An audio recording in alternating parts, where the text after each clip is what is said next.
रोजा रखने के लिए सिर्फ भूखा रहना नहीं बल्कि कुछ दुआएं भी जरूरी होती हैं जिनकी कसरत से तिलावत करनी पड़ती है।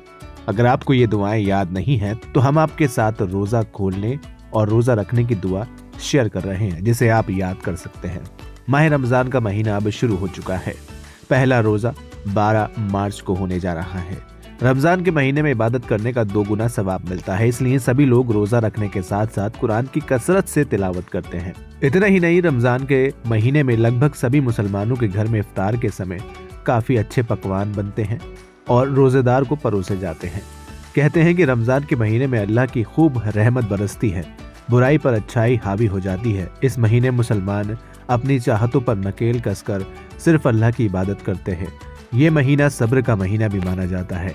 कुछ लोग ऐसे भी हैं जो दुआएं भी पढ़ते हैं, लेकिन अगर आप दुआएं भूल गए हैं तो आपको परेशान होने की कोई ज़रूरत नहीं है, क्योंकि आज हम आपको रमज़ान में पढ़ी जाने वाली ख़ास दुआओं के बारे में बताने जा रहे हैं। इसे कसरत से अपने रूटीन में शामिल कर सकते हैं। बात सिर्फ भूखा रहने की नहीं है बल्कि पाक नियत की है। अगर आपकी नियत पाक नहीं है तो रोज़ा कबूल नहीं होता। इस्लाम में नियत को बहुत ही अहमियत दी जाती है। नियत के बिना हमारी कोई भी इबादत कबूल नहीं होती। कहते हैं कि अल्लाह रोजेदार की सबसे पहले नियत देखता है और फिर दुआ, नमाज या फिर रोजा कबूल करता है। अगर हम सच्चे दिल से रोजा रखने का इरादा करते हैं तो रोजे रखने का 2 गुना सवाब मिलता है। तो सबसे पहले जानिए रोजा रखने का तरीका क्या है। रोजा रखने का एक तरीका है, रोजा रखने के लिए फजर की नमाज से पहले सहरी खाई जाती है और सहरी खाने के बाद अगर कुछ खाया जाता है तो वो रोजा नहीं माना जाता। इसके अलावा आप पूरे दिन भी कुछ नहीं खा सकते। अगर आप अपने मन मुताबिक खाते हैं तो आपका रोजा रखने का कोई फायदा नहीं है।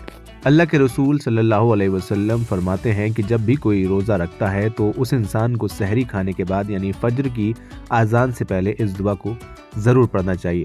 अगर कुछ लोगों को सहरी की दुआ याद होती है या वो पढ़ना भूल जाते हैं, ऐसे में हम आपके साथ सहरी यानी रोजा रखने की दुआ शेयर कर रहे हैं। वबी सोमी गदिन नवईतु मिन सहरी रमज़ान।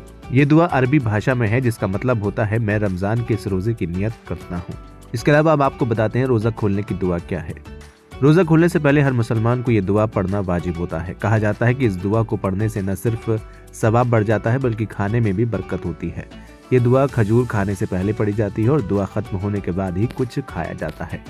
अल्लाहुम्मा इन्नी लका समतु व बिका आमनतु व अलैका तवक्कलतु व अला रिज़्क़िका अफ़्तरतु।